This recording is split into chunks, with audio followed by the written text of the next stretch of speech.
Hello, hello, my friends. Welcome to Limitless. This is a training specifically crafted for high performers who want to work through limiting beliefs. We are going to hop right into it. Welcome. My name is Michelle Holmes. I am a workplace wellness consultant, speaker, author, podcast host of the Flourish podcast. Let us know if you're a listener. I am also a wife, mom, and recovering workaholic, and I have a lot to say in regards to workplace wellness, work-life balance, and burnout, of course. So we're going to hop right in, and today we are going to talk about the lies that we tell ourselves that keep us stuck when it comes to limiting beliefs, common limiting beliefs for high performers, so you know what to look out for, 3 truths about limiting beliefs that you need to know if you want to actually change them, and your roadmap to becoming limitless. So, how to actually work through these. If you've been a part of my community, you know that I love action oriented trainings. And so I don't leave you with just the hypothetical. I give you some skills and some things to start implementing immediately. So you'll be able to walk away with some really great value today. Okay, so my friends, if you have been a part of my community or recently discovered me, you are most likely a high performer. You are someone who I would consider a mover and a shaker. You like to get things done. You might also be a perfectionist. You might be feeling burnt out with your work. You want to do some good in the world, but there's also this level of we almost sacrifice ourselves to do that sometimes. So we're burning the candle at both ends, or we are overworking, and things are coming up to the surface. And so that's probably why you are here, because things have come up for you and you've maybe heard about limiting beliefs. So I would just like to say our personal development journey has kept some of us really, really busy. The people that I speak to are not the ones who don't do anything to improve themselves. We're actively trying to improve ourselves. And for some of us, we've been doing this for a while. So we have tried some things, but I want to talk briefly about where we have gone wrong. So the lies that we sometimes tell ourselves. So these are some myths that when I speak with people, I find there's some correlation here with some of these myths and some of the experiences that people are having when it comes to what it's like to be a high performer, what it's like to be successful, what it's like to be working in the working world lately. So we might tell ourselves something like, if I just had a different boss or a different job, different career, I would be less stressed. So I see a lot of people have very, very high stress levels, and this is something that we're seeing um, ramp up even over the last couple of years, especially. So we think to ourselves, sometimes we make the excuse, well, if I change my career, I would be less stressed. Or if I changed my role or had a different boss, different team, things would be better for me. We also might say something like, I just need better time management. And that has been a very interesting thing for people to discover that that's actually not true. We, of course, want to manage our time well, but this typically doesn't really improve anything. This hyper productivity, the scheduling all of our days, all of our minutes, and everything typically is not improving our levels of stress or burnout or helping things become really more well managed. This is a myth that we can do that by time management. We might also say, or feel, if we're not saying this or sharing this with people, but we might feel like we're broken. We might feel helpless. We might feel like we really just don't have the answers, or we wonder if we've gone too far down a path that wasn't meant for us. So when I speak with people who are burnt out or stressed, they are feeling like they've made some choices and they feel stuck. So maybe you can relate to that. We might also say, I need more blank, and then I will be okay. That could be anything, like insert anything into that blank there. I need more time. I need more money. I need more support. Um, I need a better team or family or whatever that might be. And then it will be okay. I will be able to manage this. I just need to get through this hump, and then we'll be in the clear. We might also say, I just need to get to the bottom of this. This is a big one for the people who are continually on the hamster wheel of like personal development. You are continually trying to figure out, okay, what's going to be the most effective? What's going to be the most impactful? What do you need? Why do you need it? What could you try differently or better? All of that, getting to the bottom of whatever it is. In burnout, we see people that are like, what do I need to do to get to the bottom of this? And they're trying all of the things.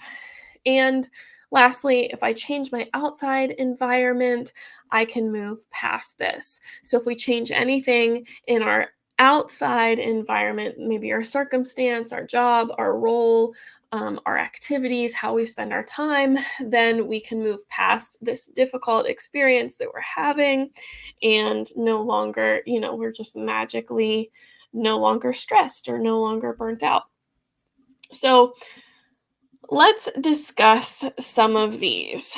If I had a different job or boss or career, I would be less stressed. So this doesn't work because stress, anxiety, and burnout are all internal experiences. So unless you can figure out how to modulate the internal capacity and expand in your own internal experience of the stress, anxiety, and burnout, you'll never find yourself able to really improve at the root, because no matter what you change, you will still find yourself exactly where you've always have the internal capacity that's any different. So you haven't increased the ability to handle your stress. You haven't gotten to the root of what's actually causing your burnout. And it's usually not the job or the boss or the career. Yes, these things can improve, but most people find that they will improve for a short time, and then they find themselves exactly in the same place that they were, and they're like, what, I'm a little confused here. I don't know why I haven't changed my level of stress when I have a completely different job. It's just new stressors, right? So our internal response to those stressors has not been changed. We just change what we stress about. This is a very, very common experience. I just need better time management, none of the time management techniques, calendar blocking, even biohacks get at the root. At best, they are a temporary band-aid and will eventually stop working. Yes, we will feel great with our perfectly color-coded calendar. It feels really good, looks pretty, very organized. However, that's not going to change anything for us when it comes to being able to actually flourish in our work. I'm broken. I feel helpless. Of course, I want to have a high level of self-compassion here. But the truth is that the symptoms that we're feeling, things like being people pleasers or procrastinators or perfectionists, everything that starts with a P, uh, for us to be stressed and to feel like we don't have the right work-life balance, that we are struggling with burnout. These are symptoms of an adaptation of the nervous system. So we can actually change that capacity, like I said, and change that internal experience by being able to change how we respond to stressors in our lives. It's up to us to change. So we're never broken and we're never helpless. We can always do things to improve our situation. I need more blank and then I will be okay. Honestly, this is just a story that we tell ourselves when we're hoping that we will be rescued, or as a shortcut sometimes to even doing the work that we know we need to do to improve. It's hard, it's not easy, it does take time, it takes energy, takes commitment. Of course, resources matter. If we say, I need more money and then this will change my situation, there's a truth to that. Of course, things can really help us in our lives. I'm definitely not discounting that. But to always think that the answer is something that we need, this thing that's outside of us, that seems far away or that we don't have access to right now, is very disempowering. So we want to be able to really take our power back and know that we can do something right now today. I just need to get to the bottom of this. Like I said, this keeps us stuck on this hamster wheel of wellness or personal development where we're always searching, but we're not finding what we seek. And the thing about this is that cognitive understanding is not where change actually occurs for the symptoms that we're experiencing. It's just keeping us from taking action. So, this reminds me of the feeling that a lot of people, um, okay, so perfect example here is when we are thinking of going on a new workout plan and we have developed the workout plan. We have it in our calendar, or we've downloaded the PDF for the workout plan, or whatever. We buy the clothes, the workout clothes. We schedule it in. We research what's the best one, and um, all of that is keeping us from actually doing the workout. So we haven't done the workout.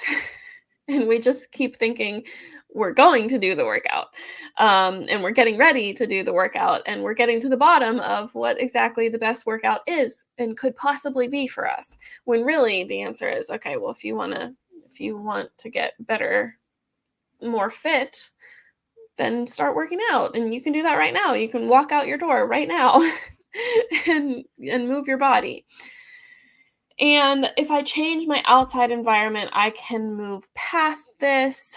Obviously, a supportive, nurturing environment that we create for ourselves is very important. But it only takes us so far, because guess what? We can't control everything. We can't micromanage all parts of our lives. Sometimes things are going to happen. They're not going to be fun. They're going to be difficult. We're going to have to move through them. And we're not going to be able to necessarily change them. And that should not keep us stuck and suffering. Okay, so let's get into what this training is all about in terms of the actual limiting beliefs here. So I hope right now I've done a good enough job of setting you up for, why does this matter? Why are we talking about limiting beliefs? And really, the reason that we're about to talk about these limiting beliefs here is because that the limiting beliefs are affecting us and driving us towards these things. So, like I said, people pleasing, perfectionism, burnout, stress, all of these things are kind of these symptoms of this bigger problem. And so for us to flourish at work and to have the work-life balance, to really feel resilient and to be able to cultivate that, we want to get to the root of what's going to actually make the change for us. And this is where people miss the mark. So if you're like paying attention so far, those things that we may have told ourselves are kind of just where we're missing the mark as we're moving forward and trying to improve our situation. So if we go these levels deeper, then we can get into limiting beliefs and how those are impacting us. So a limiting belief is a thought, an opinion, state of mind, or conviction that you believe to be absolutely true, but that belief holds you back in some way. So it's a limit. It's limiting us in some way. And I like to use this analogy here of these colored glasses. So we put on the colored glasses, and then our whole perspective is colored with this lens. So it really does change the perspective that we have. And we'll get into, let's see. Yeah, we'll get into this a little bit more, but let me just further explain here. So when you put your colored glasses on, you are seeing things with this perspective, and um the limiting belief is like these permanent colored lenses that we don't even know that we're wearing half the time. So we want to be able to really take those off, change it up, and see things much more clearly for what they actually are. Unfortunately, what we'll discover here is that these glasses come on when we have those experiences. So throughout our life. And I'll give you some examples as we go through here, but think of it like the lens that you see the world through. So this limiting belief colors your world view. Okay, and they prevent us and get in the way for us to fulfill our full potential, to access true healing.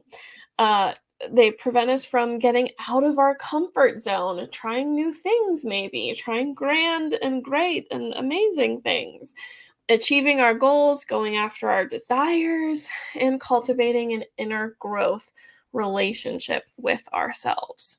Okay, so they're they really are limiting us, and oftentimes we're not even aware that they're limiting us until maybe you discover something like this, or you read about them, or you begin to have this awareness of, oh, okay, maybe something a little bit deeper is happening.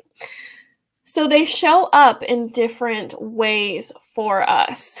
So if we have limiting beliefs, and we'll go over some of the common ones for high performers, but if we have a a controlling kind of perspective where we need to control or micromanage, if we're feeling angry and resentful, burnt out, wired but tired, never really turning off, if we're having any type of depression, people pleasing, procrastination, perfectionism, there's my 3 P's there.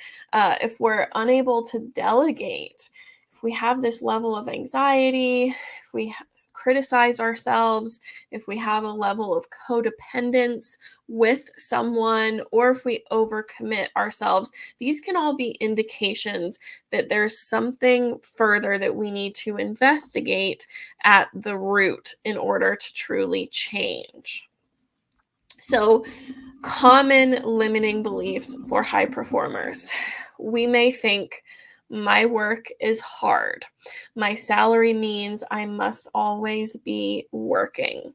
So, if we have this sort of limiting belief, we likely have gotten that from some experience that we've had in the past, where we have maybe not even directly experienced this, but we've kind of absorbed it from someone near us, dear to us, who has a view of what work is. So we might think, the example I give for this one particularly is if we have a father who comes home after work and he's exhausted, and he just always continually is going on about how hard it is to work, how hard it is to make good money, how hard it is, and how important it is to be such a hard worker, especially if you're getting paid well.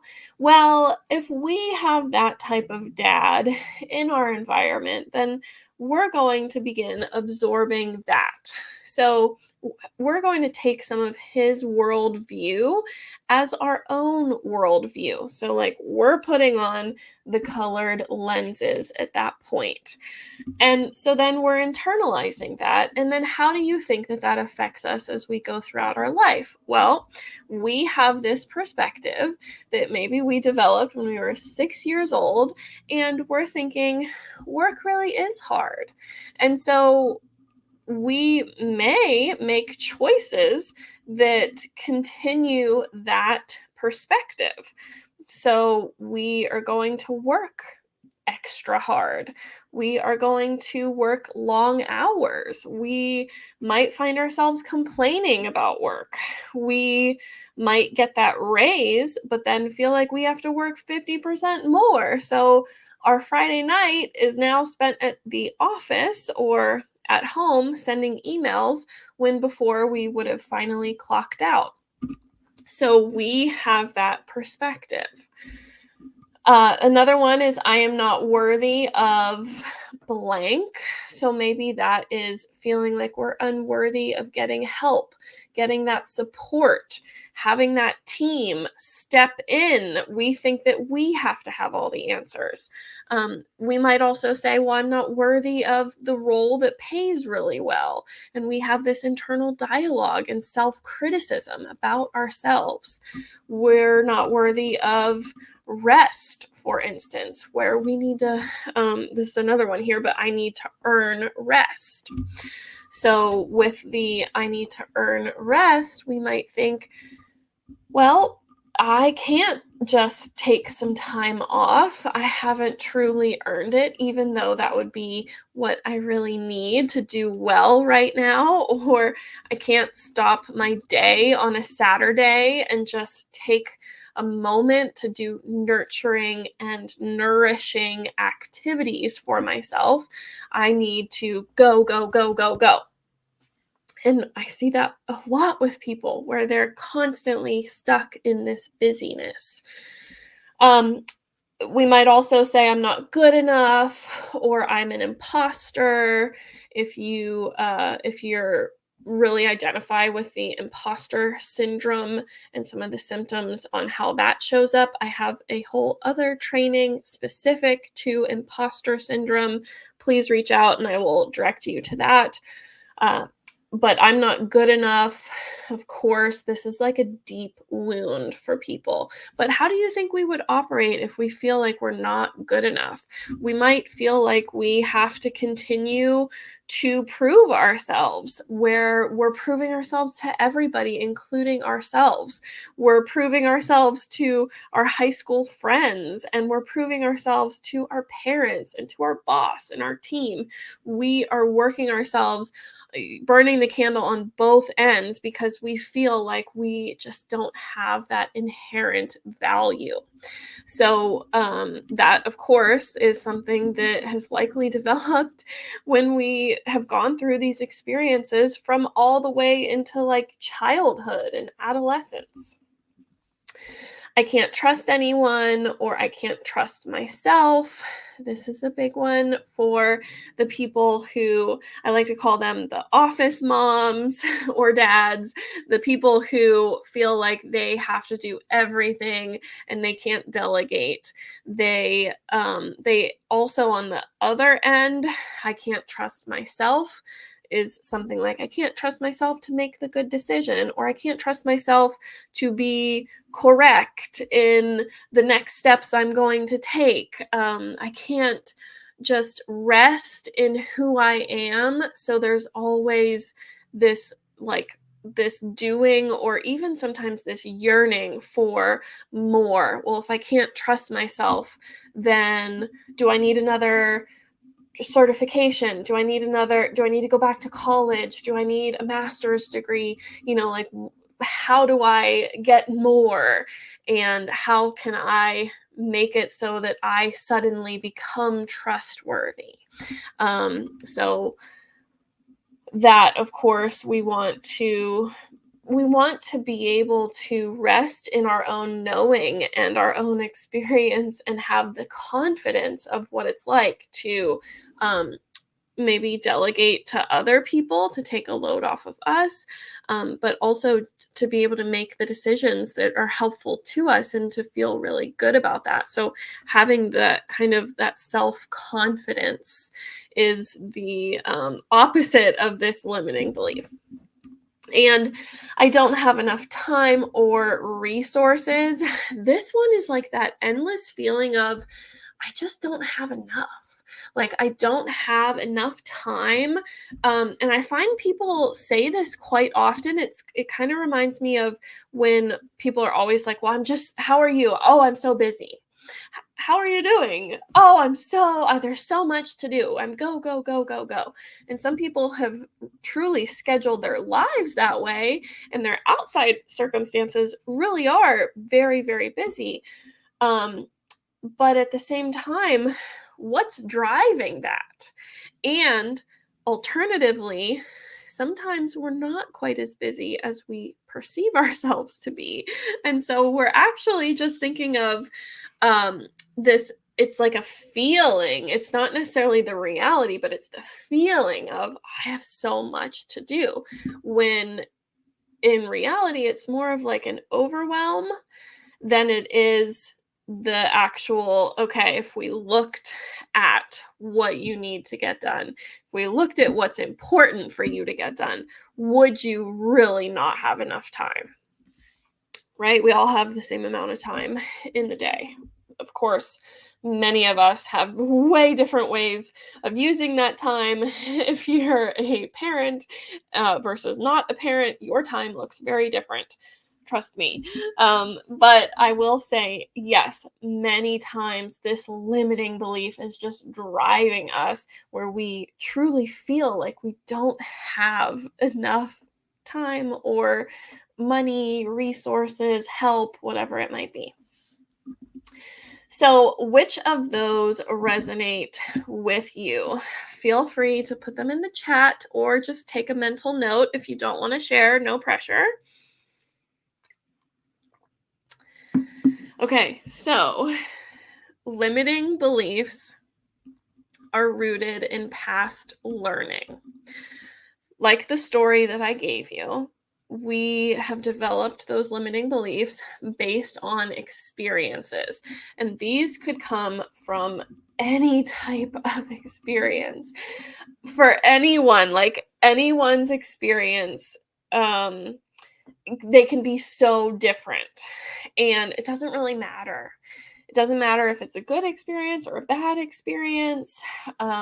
What matters is that we understand and begin to have this awareness of the things that we have been through really do affect us and give us this worldview and change our perspective. So we will avoid truly addressing our limiting beliefs until we no longer can. So truly, I mean, people who are watching my trainings typically are not like, oh, everything in my life is amazing, 100% A plus, right? We want to do something because we have experienced something that we don't like in our life. So maybe for you that's stress, burnout, all the things that I said here, but we don't wake up and say, what can I do with my limiting beliefs today? Right? We kind of avoid them until they become this like pain in our side where we're like, okay, yeah, I guess I do need to take a look at this a little bit more. included this here. As long as I keep moving and stay busy, it'll keep my mind off the pain. That's where a lot of people are before they dive into some of these more personal development type concepts. So let's uncover the truth. So, limiting beliefs are restrictive. Yes, they hold us back, but they are also what we think and what we feel are going to keep us safe, especially what we feel is going to keep us safe. So this is where the nervous system comes into play here, and the limiting belief of work is hard, with the example I gave earlier.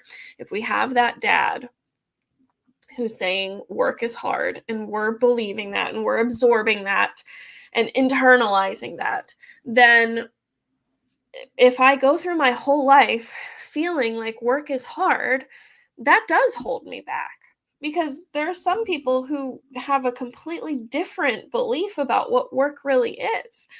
Uh, and so if we're thinking, okay, work is hard, we're going to have things that come up where that limiting belief is being proven to ourselves. We're proving to ourselves that work is hard.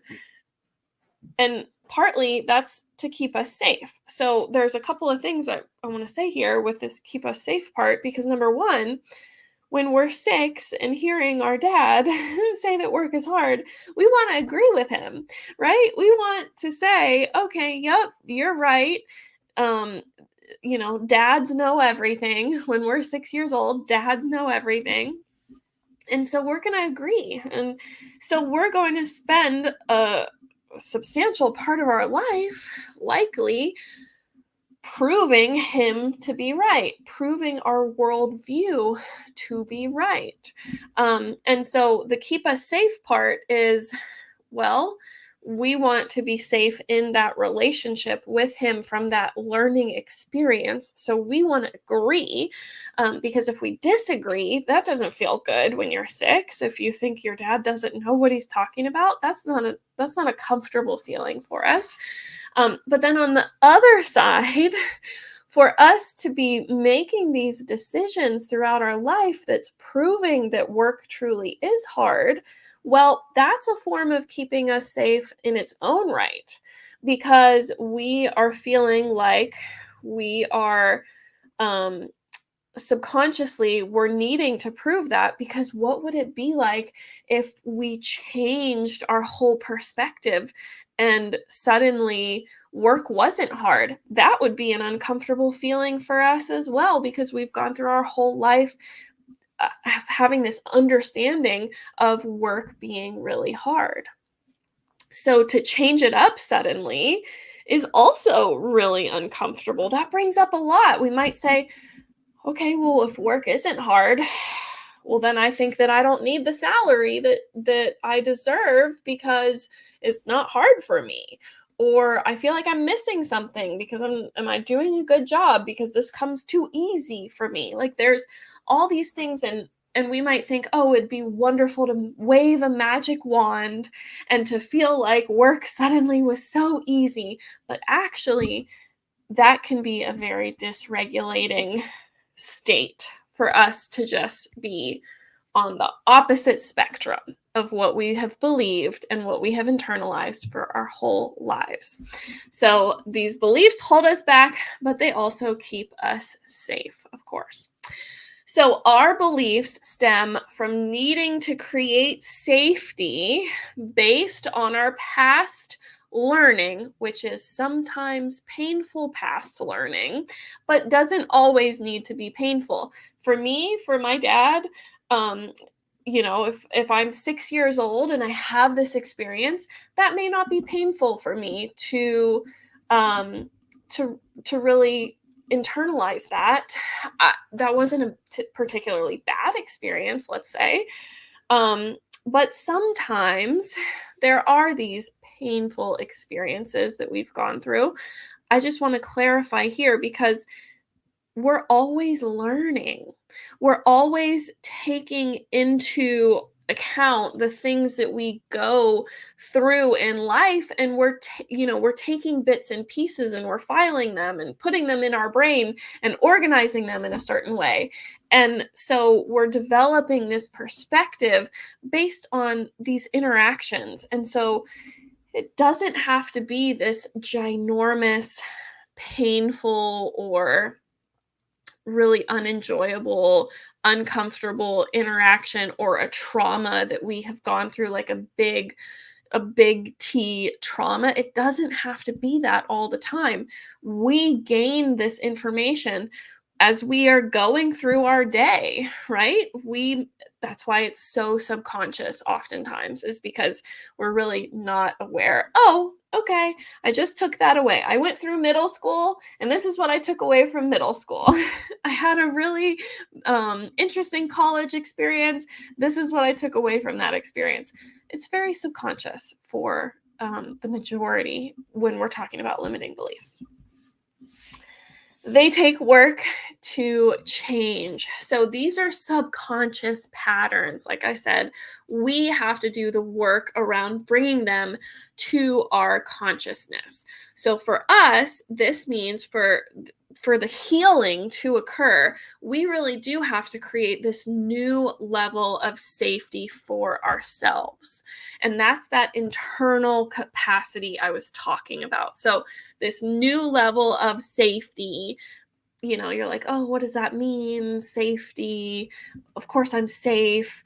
No, we're talking about the nervous system. We're talking about this mental wellness, this level of safety, this level of being and feeling and security there, so that we're not a prisoner of what we've gone through in the past. Okay, so lastly, we can change them. So, of course, we can work on our limiting beliefs. We can change them. We can grow from them. We can grow through them when we are able to challenge them and create that new level of safety. So, remember, our nervous system's job is to keep us safe. We love our nervous system for that. We've been around for a long time with a nervous system that is working properly to keep us safe. The problem is sometimes when we have these subconscious things that are coming up for us, our nervous system is reacting and basing itself on these experiences that we've been through, where we can actually change how we respond. We can modulate that. When we are able to create that new level of safety, we're interrupting the fight or flight that our nervous system feels, and we're creating a new, more supportive reality. So let's talk about the roadmap. So our roadmap here, I'm going to give you the tangible things, the actionable things that you are able to do right now. So let's say you have this awareness of something that came up for you. So if you go back and if you've taken that mental note on a limiting belief that you feel drawn to that might be impacting you, you have this knowing of, oh yeah, I definitely need to work on this. Maybe it's come up for you before. If it hasn't, start looking for that. But we want to very first develop the self-awareness. So an easy way to do this that I think everyone needs to cultivate more of in their life is actually doing a body scan. Because when we are so in our heads, we're thinking, we're so cognitively based, we're not actually feeling. And so we start there. That's how we have this self-awareness for true health, for true vitality. We really do want this body, mind, and spirit together. A lot of us have the mind, we have the brain, we are thinking, my experience as an engineer with all of my classmates is people are very in their heads. I know that for myself as well. So we want to drop into our body, right? We want to get that self-awareness. So where am I feeling tension or discomfort? And we just take a breath there. What does it feel like? Where is it? How does it come up for me? What experience am I having? If we're walking into a meeting and we're feeling like we're having a panic attack, I really want you to understand the sensation that you're feeling in your body. Feel it, be aware of it. So once we're aware of that sensation, wherever it might be, or having this self-awareness of, oh, I feel tense. Oh, my shoulders feel tense. It's like when we're scrolling social media and we have that, sometimes I'll see, every so often someone will post, just a reminder, relax your jaw. I follow a lot of therapists and mind body practitioners and everything. And so their post will be like, just a reminder, just relax your jaw. And every single time that I've come across that, I have found I'm kind of clenching my jaw, right? I'm going through my day. Ooh. So we're going to soften. We're going to become aware of it, and then we're going to soften. So we're going to relax the tension in our body. This is going to turn off the fight or flight that our nervous system is feeling. And this is going to allow us to think more clearly, because when we're tense, our body truly is in that state of, oh, I need to do something right now, fight or flight. And we're not really in the state of being able to have this calm, cool, collected kind of deal here. So far, if we have this limiting belief that we know has come up, when we're feeling it the next time, become self-aware and feel, okay, well, how does it feel? And how are you feeling about the limiting belief? If you bring that to your awareness, and then can we soften?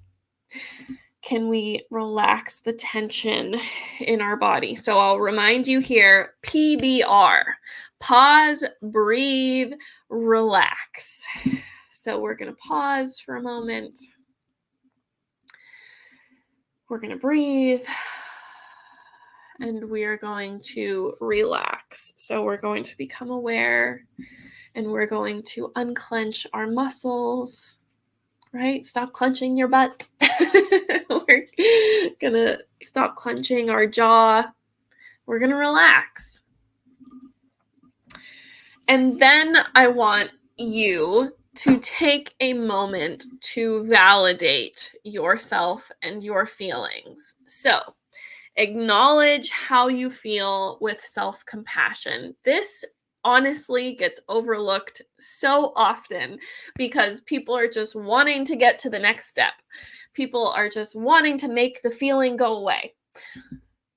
We need to have compassion for ourselves and our experience and all of the experiences that we've had and the feeling that comes up for ourselves.